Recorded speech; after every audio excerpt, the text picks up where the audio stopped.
Bismillahirrahmanirrahim. Assalamu alaikum, dear students. With regard to the paper which is going to be held on 8th May, that is English P1 Comprehension Reading Paper, today I'm going to discuss the summary writing question in detail along with the opinion question, which is also part of this question. And you know very well that there will be two texts in this paper. The first text will be based on comprehension questions, and the second text will be meant for the attempt of summary task and along with the opinion question. And you know very well that the total marks for this question are 25 and the time duration is 1 hour 60 minutes. As far as the summary question is concerned, it carries 20 marks and the word limit is not more than 150 words. So note it down very carefully that the word limit should not be more than 150. So you should practice this question thoroughly and incessantly before you take the exam. And as far as the other question is concerned, that is opinion question, it carries only 5 marks, but it is quite challenging and demands a lot of your attention before you take the exam. So when we move on to the discussion of summary writing, the first thing that we need to understand is that how Cambridge examiners are going to assess this question and its answer. So for that, we need to look into detail at the assessment objectives for summary writing question. So let me tell you that this is a tricky question because it carries both reading assessment objectives as well as writing assessment objectives, and they are in equal weightage to each other.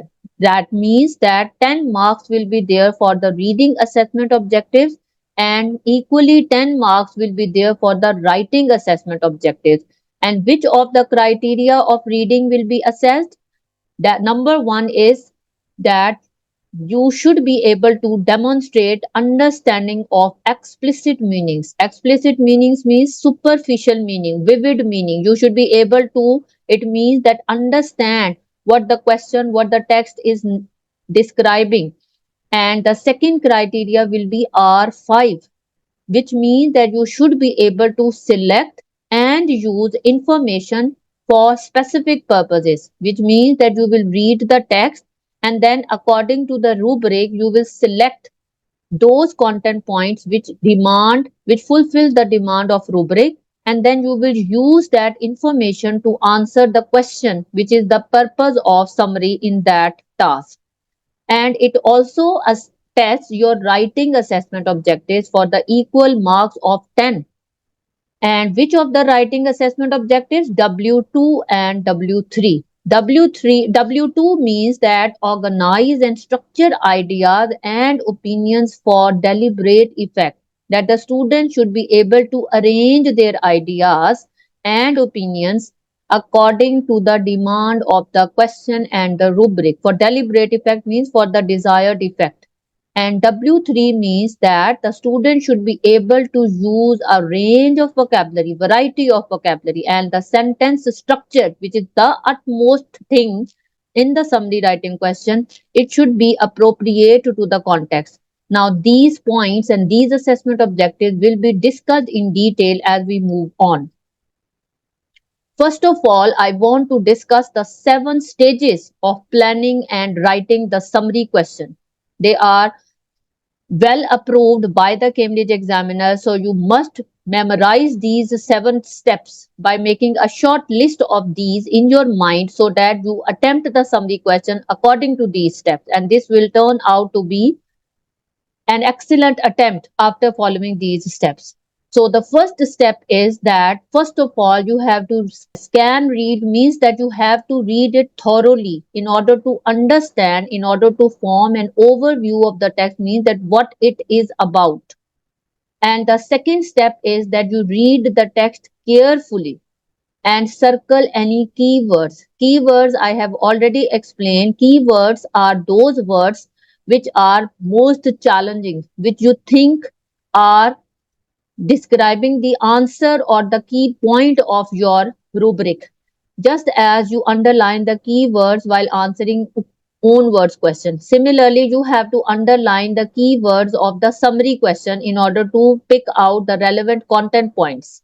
Notice whether there is one focus strand or truth or two. Sometimes there are summary questions in which there is only one thing asked, but there are others in which 2 points have been asked. For example, advantages and disadvantages, and there are others in which just development of something has been asked. So you first understand the focus of the question, whether it is one thing or whether they are two things, because accordingly you will be maintaining your paragraphing also. And the third step is that now you have to skim read the text, looking for relevant content points. Now you will be searching for the content points according to the focus of the question, and you have to list them in note form. Even in your NEET Cambridge paper, you will list those content points in note form. Note form means that you will not be using sentences, you will be just using key phrases, because sentences you will make in your final draft.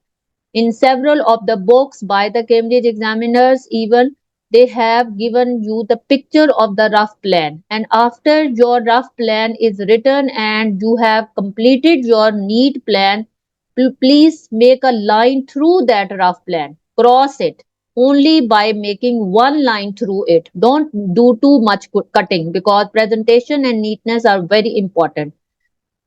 And the fourth step is that you have to synthesize similar points. Synthesize means combine similar points, those things and those points which are interrelated. Now you will join them, and you must cross out any repetition of points or ideas which you think is going to increase your word limit. Avoid that, cut that.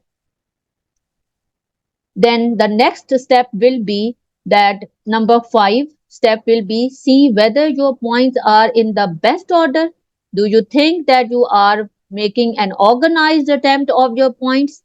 If they are not organized, please reshape them, reorganize them for coherent summary, because the best thing that the examiner will be looking into your summary attempt is that how well you have organized the broken content points into the form of a complete paragraph, in the form of complete sentences. So coherence, logical linking, and organization, these are the three words which should be there. These qualities, three qualities should be there in your summary.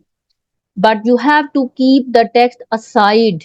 Why? When you are writing now to when you are moving on towards the final draft of summary, keep the text aside.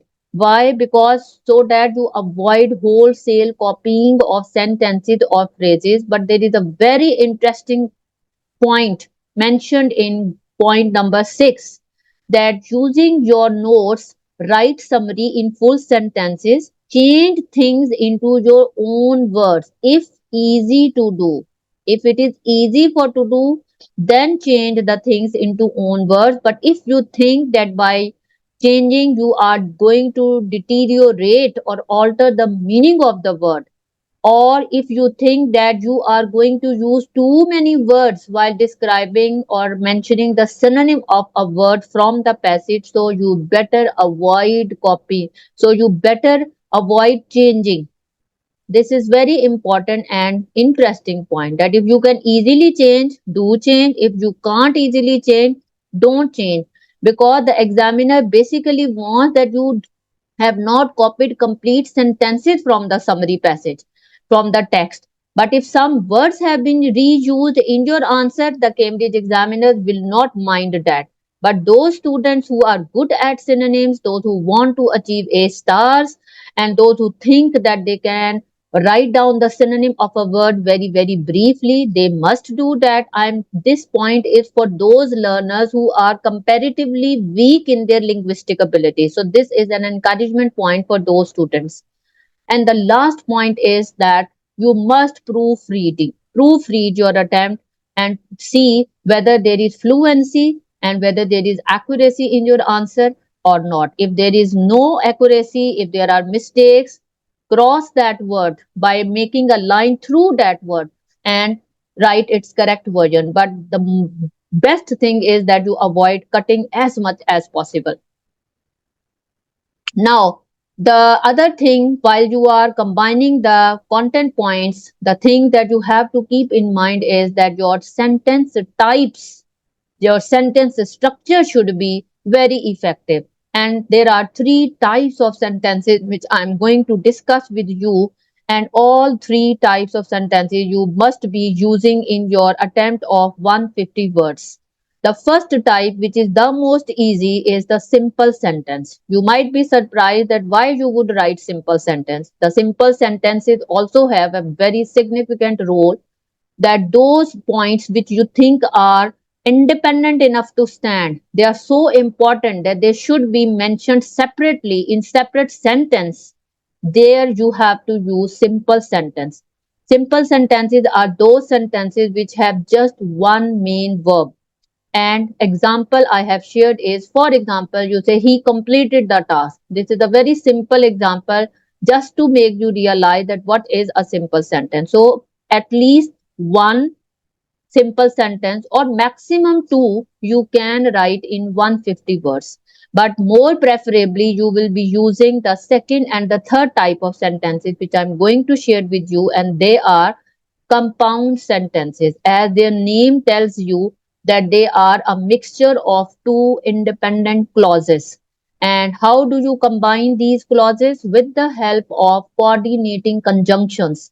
They are also called conjunctions, linking words, connectives, linking devices, whatever name you want to share for them. I am going to share a very small list of the conjunctions or coordinating clauses, or you can say linking devices with you in my next slide, so you can note them down. So those ideas which you think are similar, they are to be combined and they are to be written in the form of compound sentences in summary writing. But you must remember that excessive usage of coordinating conjunctions, and that too boring conjunctions, they are to be avoided, because you are not juvenile students, you are grade O3 students of 16 to 17 years age. And the repetition of words like and, but, so, if they are done excessively, it is going to spoil your impression of summary writing. So avoid the repetition of one coordinating conjunction repetitively. Here I have a list of conjunctions, or you can say connectors or linking devices with you. I have just taken two types of connectors which will be most commonly used in your summary question. The first list is a list of similar connectors. They are also called supporting connectors. For example, similarly, similarity, or similarly, likewise, besides, additionally, furthermore, correspondingly, for, by, and subsequently. Subsequently is used for those you can say points which are going to be made in a series one after the other. Why I have used one word synonyms? There are certain words which have more than one word. There are synonyms which have more than one word, but I did not use them because here you are bound to write an answer of not more than 150 words. So don't choose those connectors which comprise of three words. For example, additionally is better instead of saying adding upon that, or to add more. To add more is having three words, additionally is having one word. So focus on those words which are smart connectors and which can be expressed in one word. And the second list of connectors is the list of contrasting connectors. For example, however, nevertheless, nonetheless, yet, regardless, despite, conversely, instead. They are also one word synonyms. So please focus on those words which carry just one word, because you are bound to be precise in this answer. Now, the third type of sentences, up till now we have discussed simple sentences and compound sentences. The third type of sentence is complex sentences. So you please pay heed to this type of sentence very effectively, because this is going to play a positive role in your answer, and the examiner will be impressed when you will use a variety of three types of sentences. These type of sentences use subordinate clauses. Subordinate, as its name shows you, that it is subordinate. It means that it is junior or it is dependent. It cannot form a sentence alone. but it adds information to the main clause. What is the role of subordinate clause? That it cannot stand or it cannot form a sentence alone, but it is adding information to the main clause. There is an example. For example, despite reckless behavior, he was able to impress his audience due to his strong sense of humor. Now, subordinating clause will be despite reckless behavior. This clause will be this one. Despite reckless behavior is the subordinate clause, and it does not stand alone, but it is giving and adding information to the other clause, which is the main clause in this answer, in this sentence. Subordinate clause does not make sense on its own, but when you are combining two ideas in your sentences, while writing complex sentences, so you should be joining them in this way, that one will be dependent clause and the other will be the main clause. This type of sentence will be most effective in summary writing. So you do remember, I have not discussed the complex compound type because that might be a little bit confusing for some students. If you will use at least these three types with a variety, and there will be no spelling mistake and the punctuation will be accurate, your answer will be considered, you can say, of a high level, of a high grade. Another thing or another technique you can use in order to combine your sentences will be semicolon. It plays a significant role in combining independent clauses. So you must be using semicolon also. How can you use it? For example, you say Ali is a hardworking boy. Ali goes to school daily. Now these are two simple sentences with a full stop in between. But if I want to join them, I will remove the full stop and I will add a semicolon in between. But remember that after semicolon, there will not be any capital letter. Here I have used the name Ali. That is why A is going to be capital. Otherwise, if it will be a simple word, then regular word, then there will be no capital letter after the semicolon, because semicolon is joining two independent clauses. Now it is one sentence. So there should not be any capital letter in the middle of a sentence unnecessarily. Now, what are the common mistakes that you can do in summary writing? If you know your mistakes, you can avoid them better. The first thing is that you do not focus on the task. Repeatedly, I am saying that you have to underline, you have to read the question carefully, and you have to underline the keyword, and you have to understand whether there is one focus strand or two focus strands. If you did not note that carefully, there might be the result might be that you come up with a weak attempt. Second mistake is that you rely too heavily on the original text, or you start copying complete sentences or complete examples. I have just allowed you to use any word which is disturbing you so much that lot of your time is being consumed or lot of your words are being consumed. Then you can copy that word from the summary passage. Otherwise, it is better to use own words. Third mistake that you can do is that you repeat one point or you repeat several points, similar points. Avoid repetition because there is a word limit, there is a time limit, and the examiner is looking for 10 content points in your answer. So avoid repetition. The fourth mistake that you can do is that you show a lack of organization in your writing. How will you show lack of organization? Lack of organization when you have not done planning, when you have not synthesized similar points, when you have not used relevant connectors at the right place, when you are breaking your paragraph again and again. Remember that in summary, you can write just one paragraph. If there are two strands, and that too of two different tenses, then you can make two paragraphs. Otherwise, normally you write just one paragraph in the summary. The next mistake that you are supposed to avoid is that you use too many conjunctions, and that too boring ones, which I have just mentioned, and, but, or so. You must be working at smart connectors, and you also don't have to start each sentence with a connector. At least 4 to 5 connectors you can use. The next mistake that you have to avoid is that you write very short sentences with limited idea, jerky sentences. Sentence starts and ends immediately, like the example of simple sentence. He did this. He went there. These are the small sentences, simple sentences with limited idea. No information, lot of information is not given here. And the seventh mistake is that you write very, very long response, 200 words, 180, 4 to 5 words you can exceed. Maximum 10 words. This is maximum. But the best answer will be of those students who would have practiced beforehand, who know how many words they write per line. If you write 10 words per line, then you are going to write 15 lines in your answer of summary question. So the examiner is going to check, have you indicated that you have practiced for 3 years before sitting in the exam of Cambridge? So this indication will be done only when you will follow their rubrics and their demands accurately.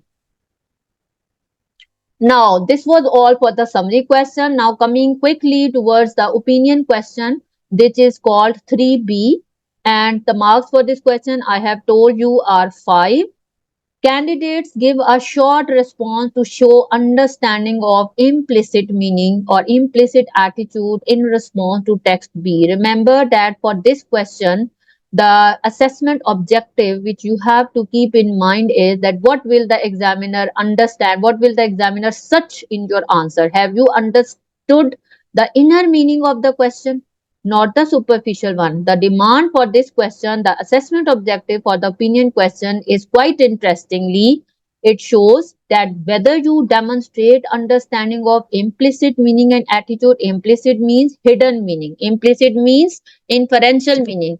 So please keep the assessment objective in mind if you want to attempt this question accurately. This was the assessment objective for the opinion question. Now, how can you score best in this question? Number one, careful reading of the question is essential. That understand what is the opinion question. It is not like the previous pattern where you just had to pick up 3 opinions from the passage and you got 3 marks. This is technical and this is, you can say, more focused question. So read it several times, 2 to 3 times read the question. The student should determine the purpose, intended audience, and perspective they should adopt in their response. For example, why you are being asked that question, what is the purpose? So let me tell you, the purpose of this question is the examiner is going to check whether you have understood the hidden meaning of that text, whether you can think logically, whether you can give your opinion with a verified version. This is what the examiner is going to check. Can you argue logically? Can you support your argument with evidence? This is what the examiner is going to check in this 5-mark question. Then you should be able to offer a consistent and relevant perspective. Perspective means point of view. Consistent means not that in the beginning you agree and in the next 2 sentences you disagree, and not that you start picking irrelevant ideas into your answer. So you have to be consistent and you have to use relevant perspective. The opinion you offer should be developed and supported with evidence from the text. For example, the facts or the point of view that you are making while answering the opinion question should be verified by giving example, by giving evidence from the text. I'm going to share a sample which the Cambridge examiner have provided for this answer. And the next thing is give logical reasons to support your answer. If you say that I do not agree with this point, then you support your answer that why don't you disagree? And if you say I agree, then you support your answer just like you do in the argumentative essay. The perspective should be maintained successfully till the end of the answer. So you see at least 4 to 5 lines you have to write while answering this question because it carries 5 marks.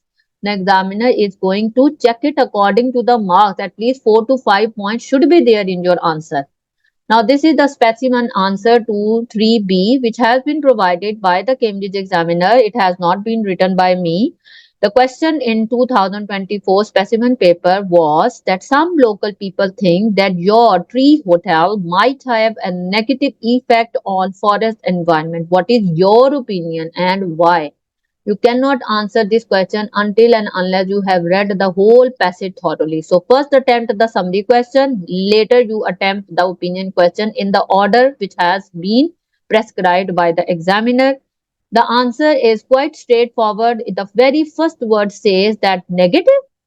Definitely not. Now you see that clearly the opinion has been mentioned. This is how you have to give your opinion very, very clearly. So you can say just 1 mark will be given if your clear opinion has been mentioned.